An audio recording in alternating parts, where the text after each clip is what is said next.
Kitchen today. Sorry, I've been a little sick lately. I've had some heart issues, so really haven't had the energy to do a whole heck of a lot. But today I've got a little bit more, so I'm going to do a video on homemade relish. So before we begin, please hit the like, share, subscribe, tell your buddies, and hopefully you'll like this. So today we're going to do something most people are going to really grind at because it's a little unique. We're going to make some homemade relish. And we're going to start off by the most important part is our peppers. And I've got some Spanish onions. Now, you see the stickers on these? They have to come off. It's not the biggest killer if you don't, but you really should. So, what you're going to do is you're going to take a little bit of olive oil. And you're just going to splash a little bit down here, because if you don't, things are going to burn, and not in a good way. We're not even going to slice them. We're not going to do anything. We're just going to put them in just like this. Got some sweet peppers.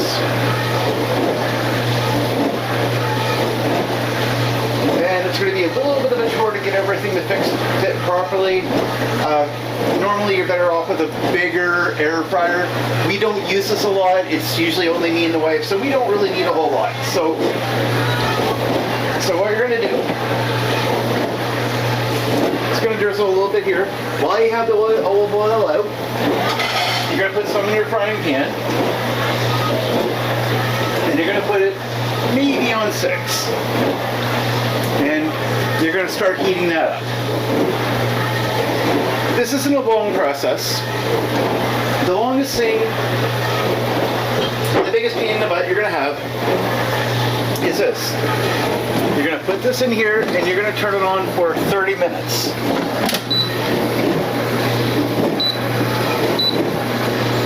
And we can do that.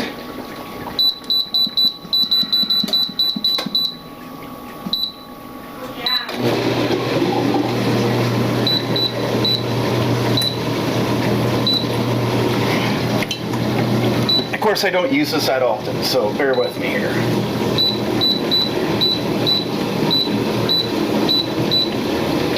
And I'm just going to put it on here. So you're just going to let that sit for 30 minutes. That's it. Don't touch it. Don't turn it. Don't do a thing. It's a little bit of an experiment. Sorry. I've seen somebody do this on YouTube a little bit ago with at least some of that anyway. So this isn't really a recipe. This is something I'm just putting up. So when this starts heating up here, I've got some garlic. This is 3 cloves of garlic chopped up pretty good. So you're just going to dump this in here. And you ask me why garlic? Well, garlic is really good for you. When I say really, really good for you, it's extremely good. It's healthy. It helps your immune system, especially with COVID around right now. You really want to make sure that everything that you're putting in your system helps you, because you don't know, right? Because there's always a bunch of people, well, I don't want to wear a mask. I don't want to do what I'm told to do. Well, I'm sorry, but it's an epidemic. We need to, right? So, you know, wash your hands. Wash your stuff really good. I feel like I've been cooking all day, and I kind of sort of have been, but this is the only thing I'm filming. So what we're going to do here is we're just going to sit here and let this fry up a little bit until it starts getting a little softer.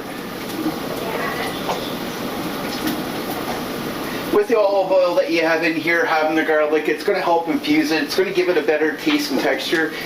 My buddy Siobhan here is holding the camera. He would agree with me on this, because I know this is what he does. And by the way, guys, a nice little plug out to my buddy here. A number of years from now, he's going to have his own Indian restaurant. I swear to God, when you see Siobhan's place, or whatever he calls it, you need to go. Because right down in Halifax, we do have Indian restaurants. We don't have anybody that's worth him, because he's way better than they are. And I've had a lot. Best cook you ever eat from. Thank you very much, Siobhan. Appreciate it. So, now, my ingredients are pretty simple. We got the onion, sweet peppers. This is 1 chopped up tomato. And a couple of celery. We're going to use some nutmeg, some cinnamon, and I got this the other day, so I want to try it out. Maple bacon. It's pretty big in Canada. We love our maple. I've seen people try to make this with maple syrup. Well, I'm a diabetic, so I have to be very careful what I put in my system. I'm not going to use maple. It's just too much for me. Siobhan, on the other hand, would probably die with small distaste with it if he ever had it, because it is really good. A lot of people like to really dump a lot of salt on. I don't understand it. It's not the smartest thing to do by any means, but I'm just going to dump a little bit. Don't need a lot. You may or may not have any health issues,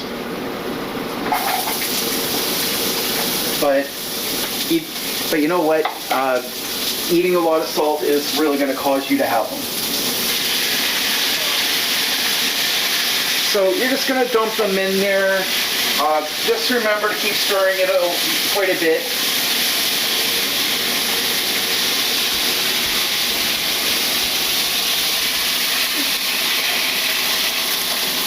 We're going to break this down enough so it's very soft, mushy. I'm not going to go crazy with the spice, but this is the only part that's getting it. What's in there isn't. Now, when that comes out and that says it's done, you're not going to start peeling, you're not going to start cutting, you're going to leave it be, rest, and chill. It's the same thing as making a steak. You cook your steak, you let it sit for a few minutes, that way the juices stay put and you get all the flavor. If you interrupt that steak and you don't let it sit, you're gonna lose everything. It just does not taste the same. Trust me on this. We're gonna dump a nice healthy portion of cinnamon. If you're diabetic, cinnamon's your best friend, or one of them, because it does eat away at. It will eat away at your sugars for you. It's great. We're gonna put some nutmeg. Now, you can use rice wine vinegar if you want. It's going to be to your own preference, and I know people are going to sit and say, oh my gosh, that's the grossest thing I've ever seen. Apple cider vinegar. It tastes disgusting. However, if you're diabetic and you're having a diabetic attack, chug a little bit down, it'll lower your sugars really quick at that. However, if you cook with it, it actually is good. So we're just going to dump some on there, and that's it. That's all we're going to put in this. I know a lot of people like to put sugar in it. You know what? I've been told by a very reliable source one of the reasons that McDonald's can get kids to eat this so much and really enjoy it as much is because they dump sugar into their onions. Now, I don't know about you, but I really do enjoy McDonald's, but my diabetes doesn't. And that's just the sugar, right? Most of us that are going to be making this kind of thing are adults. We don't need sugar.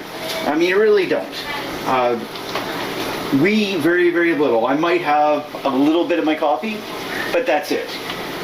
If I even do that. And I usually use stevia, or there's a lot of other substitutes on it. And that's perfectly fine. But you don't need sugar in this. You really don't. Sugar is not your friend. Yes, it makes things taste so much better. But if I were to put sugar in there, what you're going to enjoy out of that is the sugar, not the food. It's like making a big meal for your family. Oh, thanks Mom, thanks Dad, that was the greatest meal ever. What did you enjoy about it? Oh, it tasted sweet. It was the sugar they liked, not your cooking. You're putting all the effort in, and if you're going to do that, you might as well just, I don't know, just dump sugar in a bowl, not to eat raw sugar. That's how I feel about it. You don't need sugar. Vegetables will do way more than enough. I'm going to post something on my Facebook group later, because one of my buddies runs the Indian restaurant out in Truro, Nova Scotia. He's starting to ship out some more Indian spice and stuff like that he has set out. I used to work with the guy in another call center. I've actually purchased his buttered chicken sauce before. Amazing. If Siobhan made it, it would have been perfect, but he ain't Siobhan. But yet, he's still really good. Some of the best Indian food you're ever going to have is from this guy, so you know what? If you're in Sobeys, Poul'sKitchen is what his label's called. Absolutely got to try it. Got to check it out. It's really phenomenal. So, as you're seeing here, you're cooking things down enough that they're going to soften out, and you don't want to totally destroy them by cooking it everywhere. But when you're continuing to mix it, you got your garlic, you got that. You're going to have some sweet peppers, but it's going to be roasted sweet peppers. That's why we're doing it in the air fryer. If you have a barbecue, you can dump it right into coals, and you can do that. You can cut off the tar parts, because yes, it is going to burn. That's perfectly fine. But you can roast them. If you really like it smoked, there's a thing called smoked paprika. It's a little on the costly side, but it's really good. Have you ever had that? Yes. It's good. It really is. Yes. But this is my invention. Hopefully this turns out. Amy doesn't even know we're making it. I don't really have any food in the house that I really want to use this on, so chances are, me being me, I end up chucking it, because by the time I remember I had it, it's gone, it's wasted. Amy and I basically do the cooking on the weekends, because in the week, I just don't have time. So I'm a weekend cook. I'll put it in the freezer to deep freeze, and it'll sit there all week. Amy's, on break, and she wants something, she'll just shove it in the microwave. Simple as that. Now, you see how this is pretty much breaking down here? You can put tomato sauce in here if you really want to. Some people will. And heck, you can even put this into a blender and just... Good idea. You can even put this into a blender and sauce it. And we might do that. But this is as much as I'm going to cook it for now. My buddy Javon's a very busy guy. I was able to get him to agree to help me a little bit tonight, so I don't want to keep him here for half an hour, because that's still got 21 more minutes and I ain't going to wait. And besides, it's probably going to be another half hour to let everything cool off when it's done. And you know what? This is done, so I'm going to take this off here. I'm going to let it cool, and I'll decide what we're going to do with it, and you'll see that. But let's just interrupt the cooking process and see what we got so far. I mean, it's roasting. And yeah, the onions themselves won't look the greatest. They really won't. But that's fine. I'm actually going to take the peppers out, because I'm not necessarily feeling that it needs too much more for them. But I know the onions will. I know that for a fact, as I watched a few people do it, so I know that. The peppers is kind of my invention. So you're going to take a fork and do this, because if you put your hand in this, this is really, really hot. Sorry? Yes, all good. You're welcome. Bye. And you can feel that, right? Like it's really going that way. So you put it back in, she automatically does that on her own. And you're just going to let this sit here. So after this cools, you're going to take it, you're going to take your knife, and you're just going to start slicing it. And you got to remember, when you're slicing it, it's relish. It's not a big chunk. You just need really, really small. So if you look in here, and you see how small these things really are, right? It's not very much. I mean, they're very, very small, because you're going to be spreading this over a hamburger. Heck, I mean, if you're brave, you can probably just put it on, just eat it on its own. It's good. It's all veggies. There's no sugar. There's no chocolate. Unfortunately, my wife won't like that very much, but it is what it is. It's healthy. Stanley wants to be in the video again, but he likes Javon. He really does. So every time that Javon's over, he wants his attention. That's a cat for you. So anyways, I will be back later once those are done and I'm ready to start cutting them, which may be tomorrow. But everything's done for now. So for now, I'm going to let you go, and I'll see you in a bit. All right, welcome back. So this is Chef Paul, and I'm finally finished. So unfortunately, I don't have a camera person right now, so it's just me. So I'm just going to show you what we got here. So this is our fried mix here. A little sticky, and that's the way we want it, you know, nice and thick. So that's absolutely great. Now, I want you to look at this onion here. Just peeled it, right? So we got it out of the air fryer. Now, you got to be really careful with it, because unfortunately this set my fire alarm off. So this is your onion. Now all you want to do is peel that, that's what one of the other this is what one of the other onions look like. So you're gonna take that, peel it, you're gonna slice this up really, really good. And I'm gonna put everything into this bowl here, mix it up, and then we're gonna put it into a container. If you're gonna use like mason jars, make sure they're disinfected. They're a little bit of a process to do that. Here are the peppers. I mean, see how nicely they're cooked here? So you're just going to take them, you're going to chop them up too. It's your choice whether you want to put any spice with it. If you want to put some jalapenos in there, that works too. They can be really amazing that way. So just make sure that when you chop it, that you're really giving it a good fine chop. I would make sure you peel everything before you start, cutting, and then just put it in there, give it a good mix, and put it away. That's basically it. When I'm done, I will come back and I will show you what the final product looks like. So I'll see you in a few minutes.